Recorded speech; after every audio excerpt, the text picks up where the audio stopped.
Fala pessoal, tudo bem com vocês? O último vídeo nosso aí do ano. E nesse a gente fecha falando sobre os impactos ambientais da sociedade moderna e sobre o meio ambiente.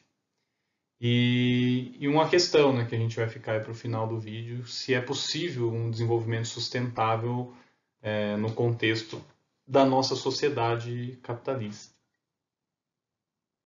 Então vamos aqui na apostila, né? Página 65, último capítulo aí dessa apostila de vocês, impactos ambientais da sociedade moderna e desenvolvimento sustentável, né?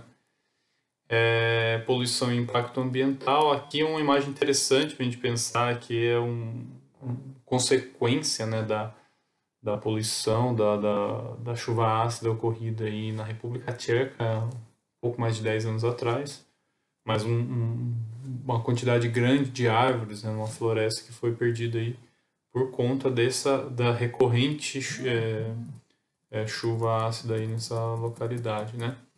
A expressão impacto ambiental refere-se a toda ação ou atividade tanto natural como humana que provoca alterações bruscas no ambiente. Vão ter impactos positivos, tá? A gente vai falar aqui, mas aqui o foco nosso é para entender os negativos, né? Porque que afetam, né, o equilíbrio. Então a palavra poluição, contaminação significa um tipo específico, sempre negativo de impacto. Ela se refere a qualquer degradação, né, deterioração, estrago, né, das condições ambientais, do habitat de uma coletividade humana. É uma perda, né, mesmo que relativa, da qualidade de vida em decorrência de mudanças ambientais. Tá?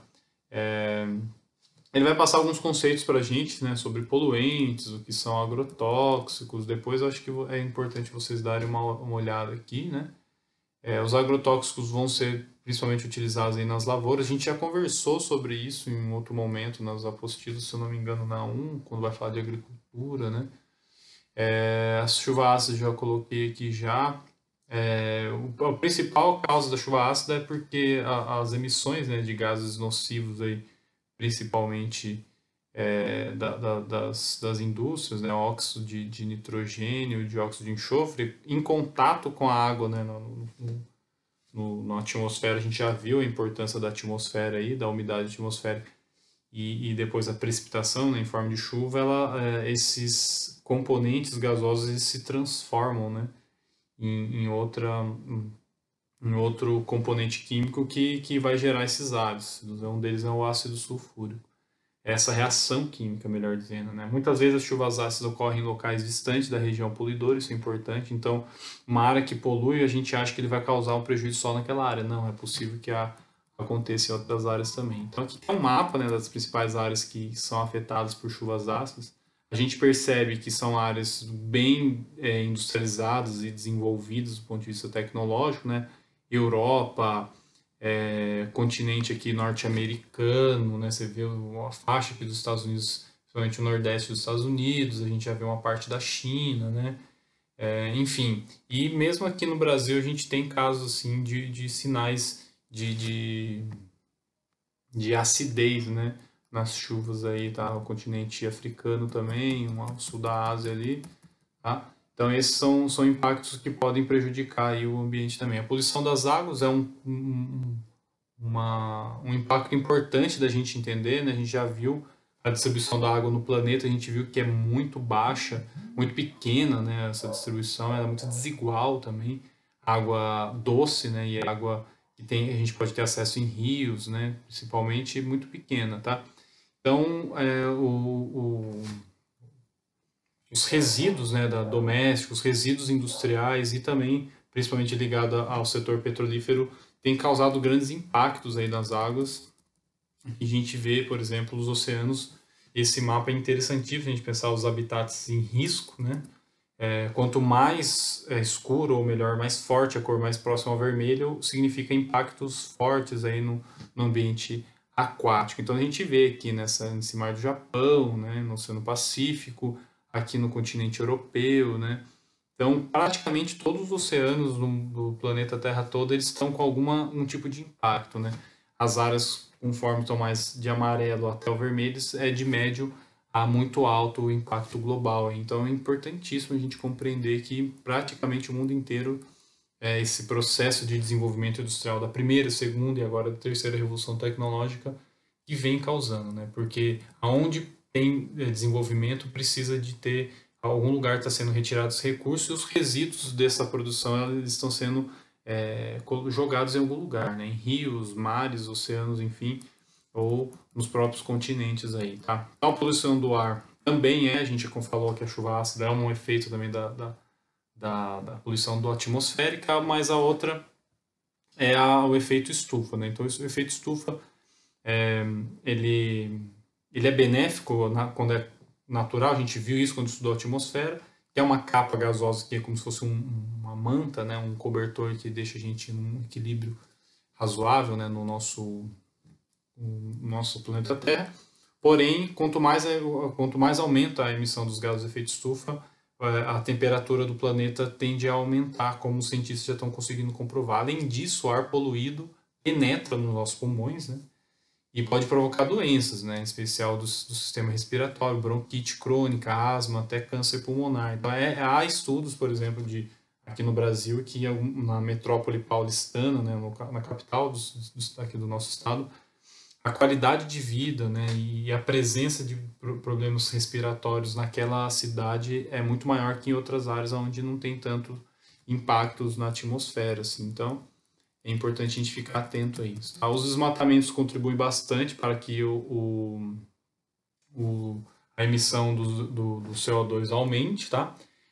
Com o gás carbônico, como o gás carbônico e outros gases tem a propriedade de absorver calor pelo chamado efeito estufa, um aumento da proporção desses gases na atmosfera pode ocasionar aquecimento da superfície terrestre, chamado aquecimento global. Então, isso é o aquecimento global, né? Quando aumenta-se a emissão dos gases do efeito estufa, né? Que é que eles são capazes de reter o calor da irradiação solar aí. Então, aqui tem as emissões de CO2 na atmosfera em 2010. A gente percebe que os Estados Unidos é o campeão, a Europa Ocidental também, junto com China e outros países aí despontando. O Brasil aparece, né? Mas aí numa escala menor, mas aparece, é um grande poluidor, no caso aqui da nossa região, né? na América do Sul, mas em comparação aos outros países como Estados Unidos, China e os países europeus, Rússia, né? Também Japão, mas China, Europa Ocidental, que é um conjunto de países, Estados Unidos são os campeões. Né? Por isso, inclusive, que depois eu vou falar sobre isso, que os tratados principais relacionados à diminuição, né, da poluição, principalmente atmosférica, esses países, China e Estados Unidos, eles têm resistido aí a não assinar. Por quê? Significa o quê?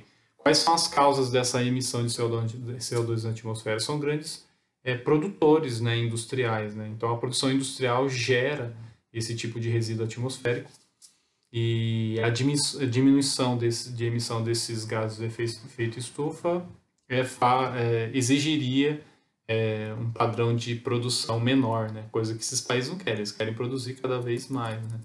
Então, vai haver uma controvérsia sobre aquecimento global, depois vocês acessem esse box aí que está na página 67, ele vai detalhar.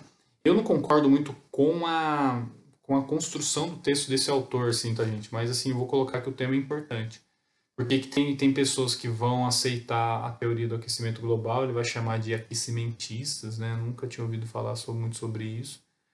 Eu estudei bastante isso na faculdade, mas na verdade eu ouvi falar, mas não gosto muito dessa. Fica taxando a pessoa, né? Tem o esquerdista, o direitista e o agora o aquecimentista. E isso é complicado, né? Na verdade, não é uma defesa ideológica de que existe o aquecimento global. Aqui há evidências científicas, né? Então tem um gráfico que vai falar aqui do padrão de CO2 ao longo do tempo. Como é que eles sabem disso, professor? Eles começam a examinar principalmente as calotas polares e através delas eles fazem aquela paleoclimatologia, né, para saber a composição atmosférica em determinado período, né, de quantos mil anos atrás, tá? Então isso são pesquisas também que quem tiver interesse depois se aprofunde mais aí, mas é a partir disso também, tá? Então, a partir de 1950, 60 que vai haver um aumento significativo na emissão de CO2, né? E a elevação da temperatura também vai acontecer principalmente a partir ali da década de 40, tá? Vai ter uma oscilação, mas aí a partir do final da década do metade de 70 para 80 já vai aumento significativo, né, de alguns pontos aí, ponto 2, ponto 4, ponto 6 na temperatura terra mar, tá? Temperatura global. Então é isso, tá? Há uma controvérsia, né, para não aceitar que é um aquecimento global, mas tudo indica que sim, né? As evidências científicas que os cientistas têm recolhido são essas, né? Então, alguns cientistas estabelecem o seguinte raciocínio: com a elevação da temperatura média na superfície terrestre, que no início do século XXI já era mais alta que nos anos 60, o gelo existente nas zonas polares poderá derreter total ou parcialmente, tá? Em consequência, o nível do mar vai subir, porque vai derreter o gelo, a cerca de 60 metros, aí, no caso de um derretimento total, inundando a maioria das cidades litorâneas. Isso vai levar algumas décadas, tá, gente? Mas talvez, né, vocês são um pouco mais jovens que eu aí, talvez vocês presenciem alguma coisa nesse sentido, né, gente? Veja, tomara que não, né, mas os verões na Europa e até na América tem sido cada ano mais quente, né? Algumas medições constataram um aumento pequeno de centímetros no nível médio do mar em algumas áreas litorâneas. Então, a mar já vem avançando em algumas áreas onde as cidades são mais próximas ao litoral, aí, né? A poluição das metrópoles, eu vou comentar também aqui. Mais da metade da população mundial vive em cidades, né? E até 2005, cerca de 70% da humanidade estará residindo nas áreas urbanas, em especial nas grandes cidades. Então, por isso que é importante a gente chamar a atenção para isso, né? E aí, quais são os principais problemas que vão vivendo as pessoas que vivem em grandes cidades, principalmente de países subdesenvolvidos, né? O acúmulo de lixo, né, de esgoto, congestionamento frequente, né? Principalmente, assim, por exemplo, o Brasil é um exemplo da opção por automóvel particular, né, em contraposição a transporte coletivo. A poluição sonora provocada pelo excesso de barulho, que pode ocasionar neuroses na população, além de uma progressiva diminuição da capacidade auditiva. É importante isso que o autor atenta aqui para a gente. E a carência de áreas verdes, né? Então parques, reservas florestais, áreas para lazer e recreação. Isso vai ter muito mais próximo de bairros mais nobres, mais ricos nas grandes cidades, que agrava a poluição atmosférica e que já que as plantas, né, além de contribuir para amenizar o clima local, ajudam também na renovação do oxigênio realizado pela fotossíntese, né?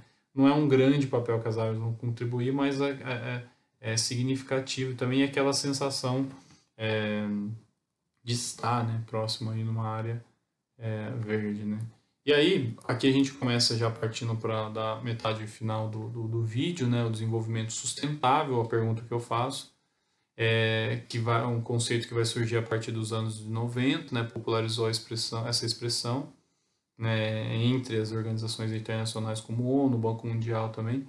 E aí, para entender melhor essa ideia, é preciso lembrar que todos os bens que a natureza, que a humanidade, né, bem da natureza que a humanidade utiliza ou que necessita, a água, o ar, né, o solo, os minérios, são chamados de recursos. Isso do ponto de vista capitalista da gente. Então, isso não existia antes do capitalismo, essa ideia de recurso, né?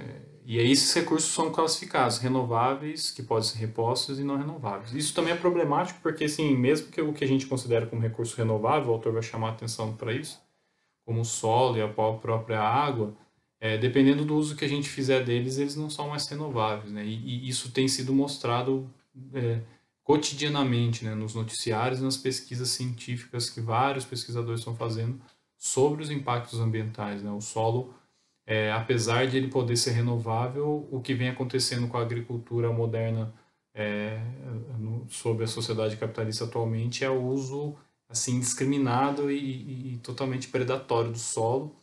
E aí esse solo vai ficando cada vez mais empobrecido e a ponto de não ser mais possível explorá-lo e até recuperá-lo, né? Então tem que tomar cuidado com esse conceito de recurso renovável e não renovável, mas pode ser que apareça em provas vestibulares, você já sabe que existe. Então há recursos que podem ser renovados e outros não, né? Então, por exemplo, o petróleo dificilmente na nossa escala utilizou, queimou, já era, né? só daqui milhões de anos que vão se formar a partir de fósseis, né, de vegetais aí que vão se formar também petróleo, né? Então, tem muito essa escala, então é não renovável. Mesmo os recursos renováveis só podem ser utilizados um longo período através de métodos racionais, como eu falei, né? E isso é sustentabilidade, né? O uso racional de recursos naturais e principalmente a preocupação com um estilo de vida e uma economia que possam ser sustentáveis, isto é, que possam se manter num longo prazo, né? Garantindo a qualidade de vida para as futuras gerações. Então guarda isso, talvez apareça em provas, né, para vocês no futuro. Isso é a ideia de sustentabilidade. A questão que eu já vou deixando é assim, se o sistema capitalista, se quem está no poder, né, nas grandes nações, estão preocupadas, né, com as futuras gerações, estão preocupados com a sustentabilidade do planeta, né, ecológica, com a sobrevivência da humanidade e da biodiversidade. A gente tem visto no Brasil cotidianamente também que não, né? O desmatamento, as queimadas na Amazônia, no Pantanal, a falta de coordenação muito estratégica e consciente do governo para fiscalizar, punir, prender ou multar as empresas, os empresários que estão praticando esse tipo de crime ambiental, né, o desmatamento, a, a morte, né, dos animais, enfim, a poluição, as empresas que poluem, há sempre assim um passar de pano, né, uma vista grossa em relação a esses impactos, né? Então, o desenvolvimento sustentável consiste numa utilização maior e mais adequada dos recursos renováveis, conservando, né? O que não significa guardar ou não usar, né? E sim utilizar de forma racional. Não há isso sobre o capitalismo, né? A gente sabe que tem algumas empresas, vocês podem pensar, mas eu conheço empresa XYZ que faz isso. Os recursos não renováveis. E também numa utilização de recursos não poluidores, né? Com menor impacto, né? no lugar de outros que são extremamente poluidores, tal como a substituição de combustíveis fósseis como petróleo e carvão pela energia solar e eólica. Então, não é comum, né, você ver a produção de energia através da luz solar ou dos ventos, né? Tem aumentado em alguns países, mas não é a lógica, tá? Então, essa preservação, né, para as futuras gerações evita a degradação do meio ambiente, evitando, né, ou seja, a poluição, a perda de biodiversidade, a erosão dos solos, a contaminação da água, como do lixo. Isso tudo tem uma visão mais conservacionista, né, uma ideia mais racional. Né? Na teoria, o desenvolvimento sustentável parece fácil de ser realizado, mas na prática não é. Então, vai ajudando a responder a questão que eu já deixei lá no início do vídeo. Né? Como desenvolver os países... desculpa. As seguintes interrogações mostram a complexidade dessa questão. Né? Primeiro, né? Como desenvolver os países pobres ampliando o padrão de vida da maioria da população mundial, que continua a crescer, por sinal, e ao mesmo tempo evitar o maior consumo de recursos não renováveis e a poluição do ar, das águas e tantos outros tipos de degradação. Né? Como que a gente pode evitar a degradação se a gente precisa que países saiam do subdesenvolvimento, né? Como melhorar a produtividade da agricultura, né? Produzindo mais alimentos e matérias-primas sem esgotar o solo, sem contaminar águas, os alimentos com agrotóxicos. É um desafio. Ou produção de carne, então você vê assim, a produção de frango, de boi, de carne de suína é industrial, né? O pintinho cresce, franguinho, tal, galinha, em 40 dias está pronto para abate, aquilo tudo é insustentável isso, né, para a gente, porque a utilização de medicamentos para essas aves e os outros animais não se adoecerem é grande, a gente está consumindo e colocando isso para dentro. Isso é sustentável, né? Para algumas pessoas, o desenvolvimento agrícola sustentável apenas efetuaria certas mudanças para agredir menos o meio ambiente, né? Rotação periódica de cultura, né, para que o solo descanse, reponha suas perdas, isso é uma alternativa, né? Redução de uso de agrotóxicos, preocupação com a saúde do trabalhador, isso que é essencial, né? A gente fica falando só da natureza, tá? Como se a natureza fosse algo externo a gente, mas nós somos parte dessa natureza, né? Então, se há alguém trabalhando nas lavouras, nas produções, para que chegue as coisas à sua mesa, de vocês, né? As matérias-primas são produzidas. E esse trabalhador, que condição que ele está trabalhando, né? Pensa nisso, né? A mercadoria que está chegando à sua mão é a partir do quê? Da preocupação com a saúde desse trabalhador ou não? Então, isso é importantíssimo colocar isso no centro também das discussões sobre sustentabilidade, né? Outras pessoas mais radicais têm a visão completamente diferente do que seria desenvolvimento agrícola sustentável. Eu não concordo com visão muito radical, porque eu não acho que e a gente tem às vezes um preconceito com umas visões radicais, né? Eu, por exemplo, não tenho, tenho até uma proximidade, né?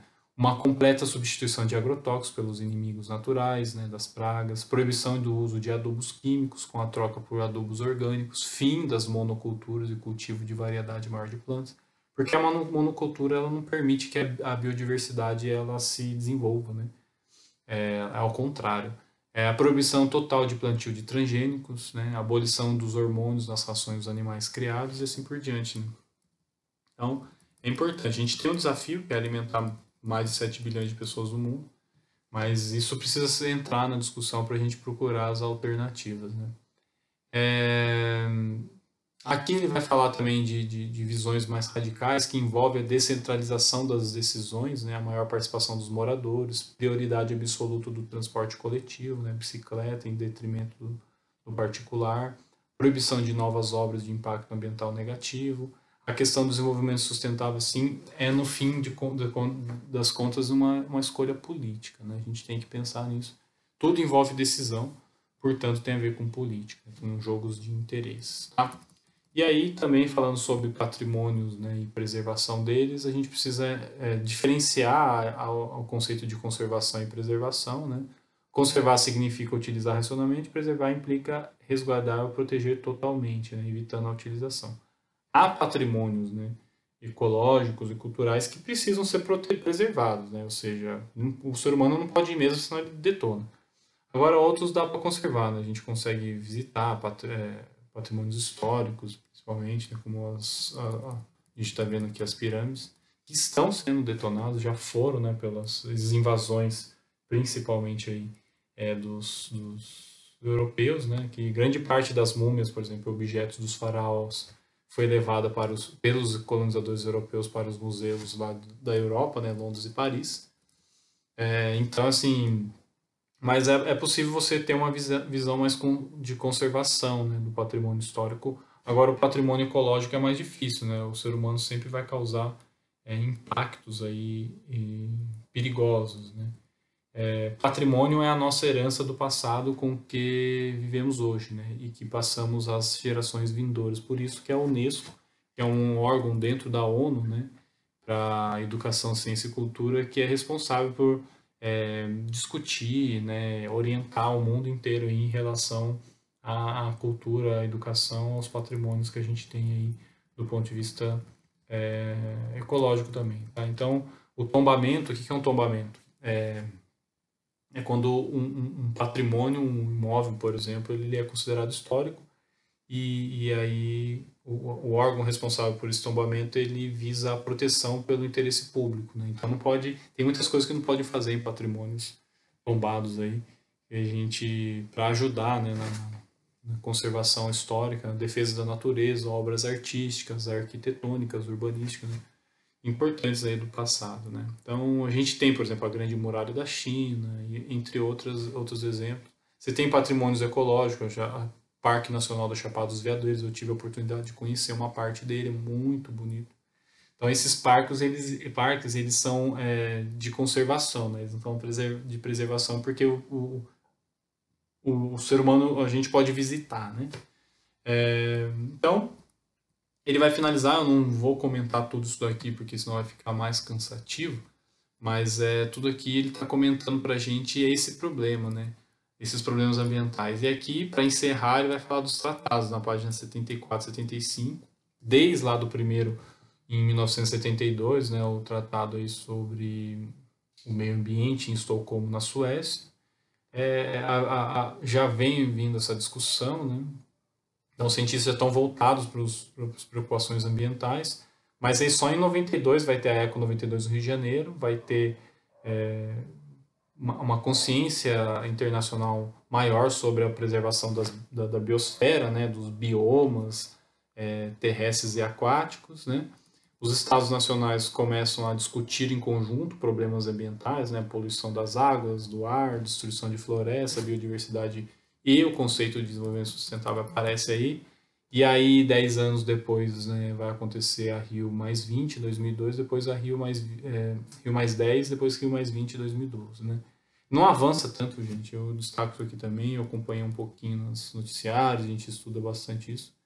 Não avança muito. Estados Unidos e China, como eu falei no começo do vídeo, resistem, né, a assinar alguns tratados. Isso vai prejudicar o protocolo de Kyoto, né, que é um protocolo bem mais antigo até, né? A gente percebe com mais de 20 anos aí e não avançou, né? Então, prorrogaram, né, as metas, mas mesmo assim, por quê? Não tem adesão, né, dos principais poluidores aí do mundo, Estados Unidos, China, entre outros, tá? Então, os interesses econômicos de lucros continuam a falar mais alto que os interesses da preservação do meio ambiente. Isso é o capitalismo. Enquanto for capitalista, provavelmente a gente vai assistir, né, essa degradação e o fim, né, da diversidade biológica do mundo inteiro, né? Então, o problema de todos esses documentos, né, desses tratados que vocês podem ler com mais calma depois, né, principalmente o protocolo de Kyoto, mais discutido e que, em tese, poderia amenizar a poluição atmosférica, é que não estabelece nenhuma medida, né, punitiva. Né? Não dá para punir quem não cumprimenta. Porque cada país ele tem a sua autonomia. Né? Quem poderia aplicar, por exemplo, qualquer tipo de penalidade a uma superpotência como os Estados Unidos ou para a China? Tá? Então, essa pergunta que o autor deixa é importante. Né? Eu espero que vocês consigam refletir sobre essas questões dos impactos ambientais e que a gente construa consensos, né, para sair desse, vamos dizer assim, dessa encruzilhada, né, esse labirinto aí, que se a gente não sair, provavelmente nós vamos assistir o declínio, né, da humanidade na sua presença no planeta Terra, porque a tendência é que o planeta não aguente mais, tá? Reflitam sobre isso. Qualquer comentário pode encaminhar para a escola. Eu sugiro que faça as atividades da página 76 aí, que é a tarefa para casa. E a gente deseja um ótimo final de ano para vocês e tudo de bom. Tchau, gente. Até mais.